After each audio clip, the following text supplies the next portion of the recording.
welcome, ladies and gentlemen, to the Mercatus Podcast, Digital Grocer. I'm your host, Sylvain Perrier, President and CEO of Mercatus Technologies. And joining me remotely today from his home is Mark Fairhurst, our Senior Director of Marketing. Thanks for joining me, Mark. You're welcome. You know, Mark and I are... You promoted me. Did I? Oh, yeah, I did. You're Vice President now. I'm so sorry. That's okay. Ladies and gentlemen, joining us from his home is Mark Fairhurst, our VP of Marketing. Thank you for joining me, Mark. It's my pleasure. It's my pleasure. We're all safe and we're all healthy. We are, and we're doing our part not to, I wouldn't call it social distancing, I'd call it physical distancing. Yes. And so I happen to be in the office today, and I will say it's actually, surprisingly enough, it's a beautiful day in Toronto, even though we're under lockdown. Gorgeous weather outside. Yeah, it's a strange time because it's not only our city that's under lockdown, it's our province. And as well now, I think, Mark, you and I have talked about this, is the interprovincial connections between Quebec and Ontario have actually closed now. Yeah, unprecedented what's happening. Yeah, and I would suspect that at some point, our prime minister, we don't have a president, we have a prime minister, will likely be invoking what today is called the Emergency Act. For those of you that are a little bit older, that would have been around in the 70s in the Montreal area or just in the province of Quebec, would remember the War Measures Act, which was actually put in place by Justin Trudeau's father, Pierre Elliott Trudeau. But you know what, nonetheless, positive thoughts, and we send tons of prayers to the frontline emergency medical workers, not just in the city, but all over the world, that are just trying to make a difference in people's lives. Yeah, it's critical. It's super critical. And I think, didn't we just pass last night 1 million cases on the planet? Globally, yeah. Globally, yeah, it's just crazy. So let's go back in time. And when I say back in time, I'm not talking about 20 years. I'm talking about a few weeks ago. Feels like years. Yeah, where's my DeLorean when I need it? To March 11th, I was actually driving through the Dakotas. I was coming back from a client visit, and I had just elected at the very last minute not to fly, and we had kind of implemented a no-fly policy at office anyways, and I really don't mind doing lengthy drives. And I was tired. I think I had made it as far close to Madison, Wisconsin at the time, and I'm like, you know what, I'm just going to pull over for the night. It's close to 9 o'clock. President Trump was doing an address to the nation. And that's when, just listening to him talk, that's when it really hit me that what we thought was normal, and Mark, you and I got a sense of this when we were at NGA in San Diego, that this was going to become an issue. Yeah. And, President Trump made the bold decision to close the border, not allowing European flights or people from outside the country from coming in. Americans were allowed to come home, and then soon after we ended up closing a joint decision between Canada and the U.S. to actually close the longest undefended border on the planet. Yeah, I think that was just a few days after you got back. Yeah, it was. Yeah, and it was a bit harrowing when I was trying to cross at Windsor because they weren't sure if they were going to close the border. Was I going to get stuck and all those things? But that's when you kind of got a sense that things were going to change. Now, from that moment, so around 9 o'clock that night, spilling into Thursday, Friday, and certainly over the weekend, the amount of traffic that we saw on our .coms skyrocketed, and sales actually shot up 1,200%. We saw a mobile application download increase of 300%. Even yesterday, I was checking in. We have some apps that were north of 1,500% in terms of downloads. We saw sales go through the roof for all product categories. And, the one thing that we did notice, and this is also coming from conversations with existing clients and prospective clients, and quite frankly, retailers that we don't even work with, but we have tremendous research relationships with, is the lack of available gig workers. Yeah. For marketplace solutions, for order picking, order delivering. And this is happening at the same time. I think it was last Sunday, where some of the gig workers for Instacart decided to threaten for a strike. They're not necessarily getting the support that they need. And, maybe that's right, maybe that's wrong. I don't know. I'm just reporting what I'm seeing in the trades. But it made me really think through if you look at this situation we're in, is there a way to solve this problem? Mhm. And the problem is lack of available resources. You know, retailers are hiring like crazy. Amazon's trying to hire. Kroger's trying to hire. All of our retailers on the West Coast are trying to hire. And we know, we talk about this quite frequently, is the most expensive component to any e-commerce solution, quite frankly, is going to always be labor. And there is a balancing act between platforms, technology, performance, and order volume, and the people that you use to do the picking and packing of your solution to get a positive ROI. And it is achievable. We've seen it. But there becomes this interesting tipping point when you get a certain number of transactions per location or chain-wide, quite frankly. And, you'll hear the pundits in the industry say, and then becomes an operational challenge. Do you need to put in a better picking solution that does wave picking, zone picking? Absolutely. That's important. Is there a way that you can organize certain stores to be able to facilitate the order and the picking while still supporting the general public? Absolutely, those things can be done. Pre-pandemic, one of the key words was being spoken in the trades as well as at various trade shows. And I think the last industry trade show, quite frankly, that may have had any impact would have been NGA. But that key word was MFCs, micro fulfillment centers. And you kind of go out there and you start to look at this technology, and it's quite formidable, and it can do some amazing things. So to help us understand MFCs, we brought in the cube storage pioneers, Autostore, great company. And joining us on the phone from the US, I'm going to mispronounce his last name again. His name is Andrew Benzinger. Benzinger, I apologize for that. He's the business development manager at Autostore. Andrew, welcome to our podcast. And I'm going to ask you to repronounce your last name. I really apologize. No problem. It's Andrew Benzinger, but thank you for having me. I certainly appreciate the opportunity to connect today.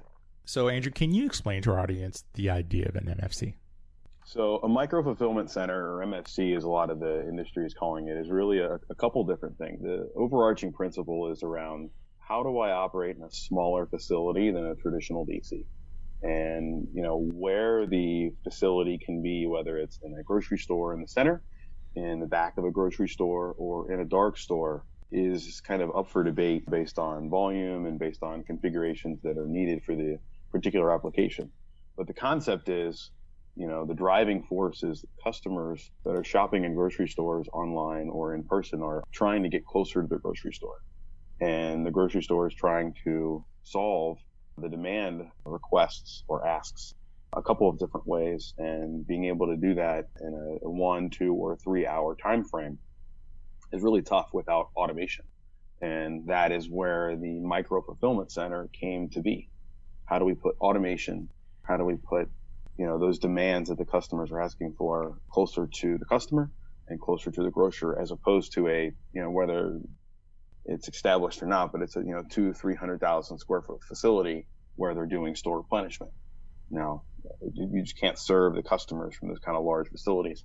So how do we get closer to the customer? And that's where the MFC was really born. Wow. Now, Autostore is not a new company. I went to your website. I think you guys were founded in mid-90s. You guys are kind of like the pioneers in this space. Can you share a little bit of the history of the corporation? Sure. And you're right. We are the cube storage pioneers. There's been a couple of companies that have tried to mimic what we've done, and that's a testament to our success that we have other people trying to do what we're doing, and having it look a lot like ours in a number of different ways is certainly a testament that we're doing the right stuff. We've been around for over 22 years, and we were originally a semiconductor distributorship and had a storage issue like a lot of our clients do initially. And we're running out of space to support the growth for all the inventory that was coming in.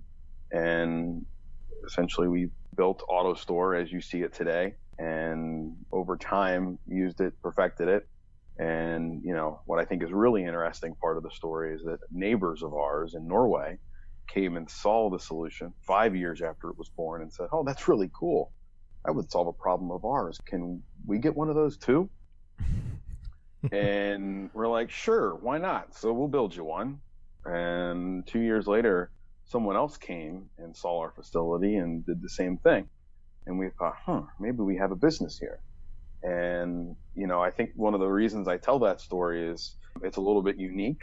And I think it's a little bit un-American that, we're solving our own problem as opposed to trying to, be a startup company and raise a lot of capital and, really conquer the world as soon as possible, which, I like because it says not only does our solution work, but it is reliable enough that it solves our own problem. And I think that's a testament as well as a characteristic that you'll see across all the different aspects of how we service our auto stores as well as built it and the guts and the robots themselves. So when's the right time for a retailer to consider such a solution? There's a lot of different metrics. I think there's a couple different ways you can look at it. Financially, it's easy to start getting density when it comes to $20 to $30 million in sales at a store level or at a geographic cluster. So that's a metric. Another metric could be, 200, 300, 400 orders per store per week. But that really depends on how much of the volume is coming from store pickup versus how much of the volume is going to come through delivery. And most companies in the U.S. have a much stronger pickup than they do delivery. So that's an easy place to start. We're also seeing companies, when they get to that 200, 300, 400 orders per week range, either they're doing it themselves, and that's when they start to feel the stress of scaling. And, whether they are having a hard time finding their own employees or, you get to that kind of order volume per week, you start seeing, where do we stock these orders? How fast can we turn these around? Where do we get extra employees? Because a lot of the grocery employees that we're seeing in the industry, at least in the U.S., there's a lot of high school and college age workers, and a lot of them don't have the physical muscle it takes to move a 20, 30, 40 pound tote of groceries. Mm-hmm. And their mentality is, yes, I can be a bagger. Yes, I can be a checkout clerk. But it's a little bit different when you're pushing heavy, bulky product, whether they're partially completed orders or fully completed orders. So that's a driver. On the other side of the equation, you look at, some of the Shipt and the Instacart shoppers of the world, and we're finding a couple of customers of ours have come to us saying, we have a lot of congestion in our aisles. And there's a lot of people that want to shop in grocery stores today. Mm-hmm. And we want to make sure that we're not degrading the customer experience for those that still want to come. And, as much attention as this e-commerce grocery conversation is getting, while it's growing exponentially, especially right now, the lion's share of the sales volume is still from in-store shopping. That's right. So, it gets often overlooked, and it is obvious, but at the same time, it has to be repeated and brought up because it's a challenge. And, how do we solve for that? And one of the ways that we do is with an MFC, is being able to remove most, if not all of those pickers out of the store entirely, allowing those customers that do want to shop without green shirts in the store to have a really positive experience. I mean, think about a number of regional grocers or even, Whole Foods 10 years ago. They had beer taps and, glasses of wine walking around the store.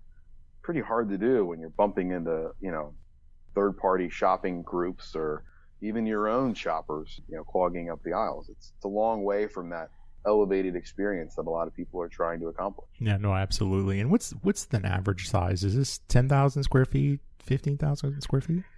It really depends on how much you're trying to solve for. So if you're trying to solve for 4,000, 5,000 orders a week, yes, 10,000 or less is certainly no problem. If you're trying to solve for 10, 12,000 orders a week in a particular cluster, I don't think anyone in the industry can do it in 10,000 square feet. It's just too much volume. So that to me looks a little bit closer to 14, 15, 16,000 square feet. Mm-hmm. A lot of it depends on, how much space you have for routing and consolidation and, loading the trucks or loading the gig worker's car. Mm-hmm. The automation is a significant portion of the total square footage of the MFC, but it's not the entire piece. So, right. When I say those numbers, generally the automation or the AutoStore is going to be about half to a little bit less than half, around 40% of the square footage, because you need, space for receiving pallets of product. You need space for, orders that are fully picked and ready to be loaded on the truck or the car. Those types of things. It's not just the automation. But one of the nice parts about Autostore is that because of our density and being the cube storage pioneers, we're able to have more product and more automation in a smaller footprint. Mm-hmm. And that opens up an unbelievable range of scenarios, whether it's, I can be in a smaller space or I can offer more product. And just about everyone I've ever talked to agrees that if you offer more product, you end up having larger baskets with your customers. So the difference between offering 10, 20, or even 25,000 SKUs is a lot better with larger baskets for the grocers than offering 10,000 SKUs. Autostore allows you to do that. And so when you look at a facility, let's say 15,000 square feet, maybe 40% of it is the automation. And if you just hone in on that automation piece, how long does it take to set that up? Is it 8 months, 9 months, 10 months? Generally from purchase order to turnover and make the systems fully up and running, we say usually 6 months. It can be faster than that. It can be slower than that, depending on how big the system is. But we feel pretty comfortable saying that it's going to be, 6 months or less in almost all the cases, especially when you start getting into these smaller systems that are, 4,000 and 5,000 square feet of automation. We can really do less than 6 months. No problem. That's amazing. Now, when you think of performance, we're seeing in our own statistics for a really mature, seasoned personal shopper who knows her store exceptionally well, typically 32 to 60 seconds to pick a product. I say it's higher than 32 seconds easily because, the time to get to it and so on. I've read numbers that it can, for automated solutions, it can be sub 20 seconds. What kind of performance are you guys getting? I think it just depends. There's a number of different ways we can format it, but I would say, pretty conservatively that you can do 6 seconds to complete the pick. And, that's going to depend whether you're grabbing, 3 or 4 boxes of Cheerios because your kids just go nuts on Cheerios, or, you're picking one of each. But at a high level, I'd say, 6 seconds is really comfortable for us. And, one of the big drivers around speed that I like to tell is, beyond picking, you've got, receiving and decanting and slotting, picking the automated product, picking the manual product, consolidation of the orders. And then you've got the packing and the staging and finally loading vehicles. Picking out of the automated is one part of the conversation. Right. If you get back to supply chain and, looking at other warehouses and consulting and all those types of things, you start looking at value stream mapping and what are the cycle times, getting back to, your first operations class probably in high school or even college for that matter. As much as I love talking about how fast the Autostore is, it is one piece of the process. Right. It is never the bottleneck. And I think that's a piece that not enough grocers have fully learned yet. The difference between going 400, 500, 600, or 700 units per hour per picker is almost irrelevant because the absolute bottleneck in the process is always going to be the consolidation. So understanding that, yes, we can achieve 500, 600, 650, units or even lines per hour. But we're finding a lot more companies that are interested in saying, I'll sacrifice a little bit of speed so that I have less people touching the product. So as an example, when you're restocking a grocery store, traditionally, you could have easily 2 dozen people doing the restocking. So how accurate is that quantity? We're not entirely sure. In an MFC, you could have 8 to 12 people touch that product, whether it's been received, restocked, decanted, picked. Even within picking, you could have 5 or 6 different people touch it. Whether it's, is the tote that we're picking to, is that, ready to go? Is it prepped properly? Is it, picked to? Is it consolidated? All that kind of stuff.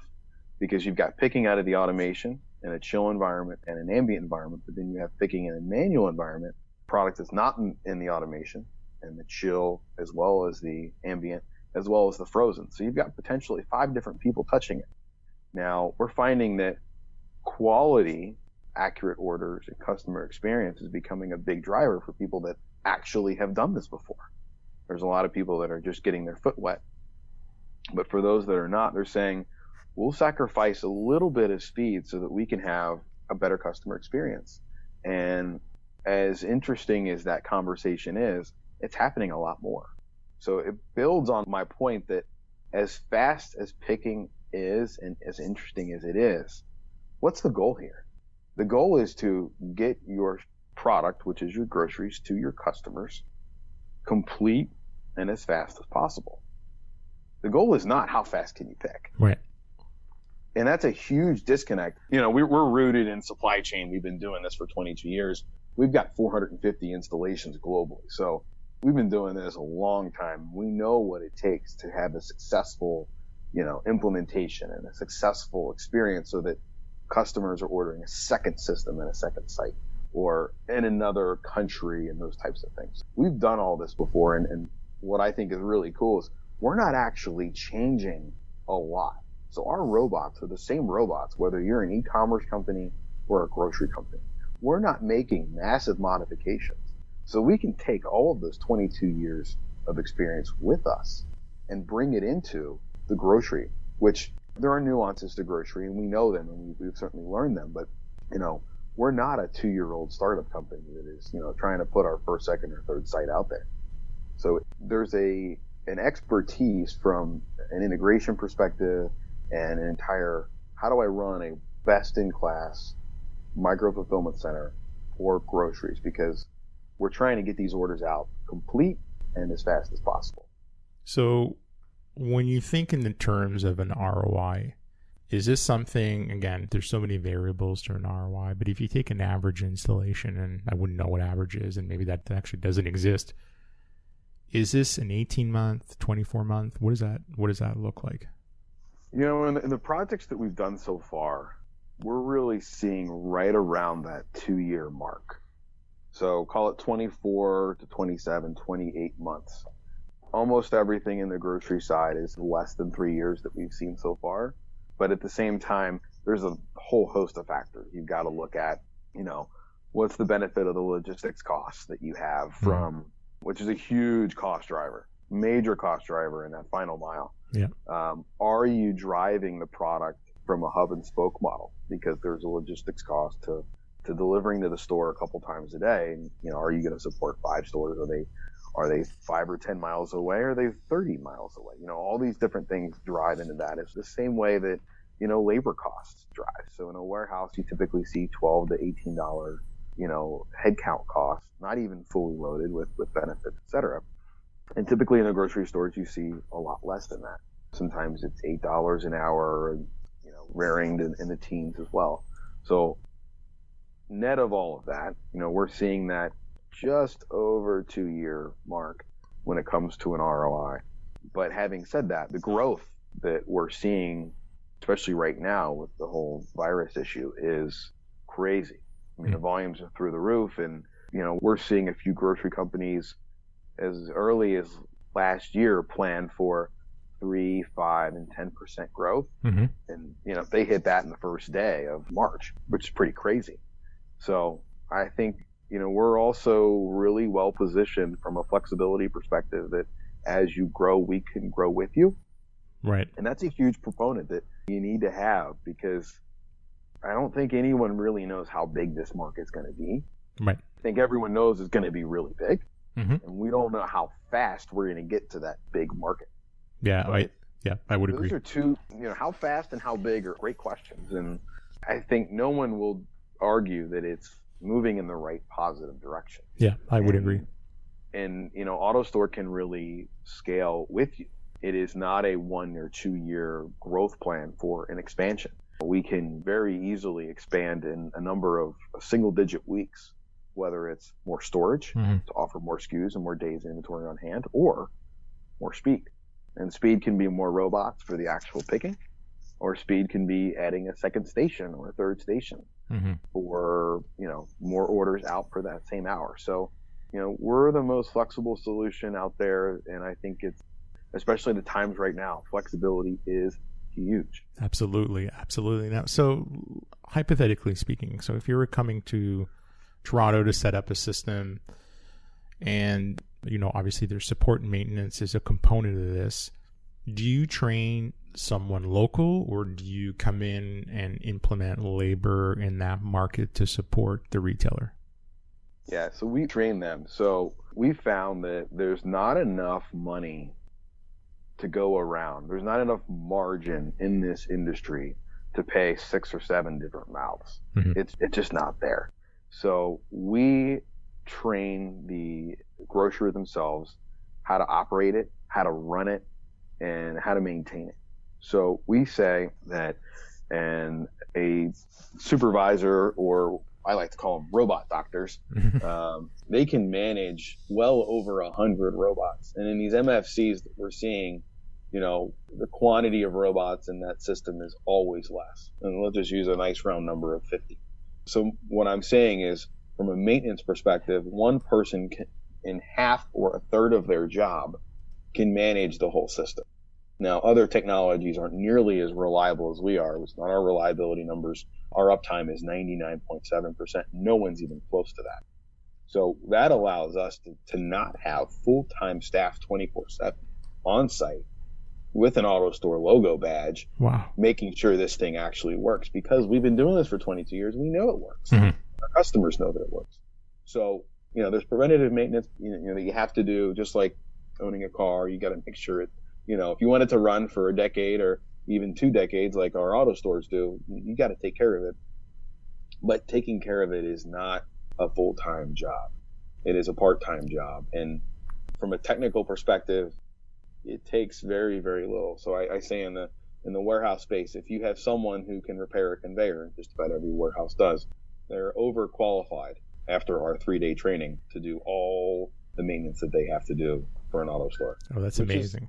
Somewhere between funny and comical and awesome, but it's a testament to the Norwegian way of thinking. Yeah. And that's how we're rooted: it's simplicity and it's redundancy. And how do we make sure this works? And it gets back to my first point. We wanted this to work for ourselves. That's a huge reason of why it's so simple. We're not just trying to sell this stuff. We know that it works for us, and that's why it is so reliable. And, if it was anything less than, our 99.7%, uptime metric, we would continually, have to improve that. Because if it's not good enough for us, it's not good enough for anybody else. Well said. And Andrew, it's been a pleasure having you on the show. I am completely blown away by the story and what you guys are doing. How can people get a hold of you? Sure. Our website is Autostore. We've got a website in about 8 different languages, and we operate in over 30 countries. So I think they can get a hold of us that way. And I'll provide my email address and phone number as well. Perfect. Mark, are you still safe? I'm still safe. I'm still rooted in the basement. Yeah. Thank you. I appreciate that. That was great. Thanks, Andrew. Wonderful. Thank you for having me. I certainly appreciate it. And hopefully we can get back to a new normal as soon as possible. I'm ready to travel again. Absolutely. And Mark, how do people get a hold of us? Website, www.mercatus.com. All the contact points are there. And then also on the podcast page, direct links to you, me, and we'll post Andrew's email as well. Perfect. It's great. Ladies and gentlemen, thank you for listening to our podcast. And don't forget to keep your ear to the ground for our next episode, which I'm sure will soon be made available to you guys. Peace.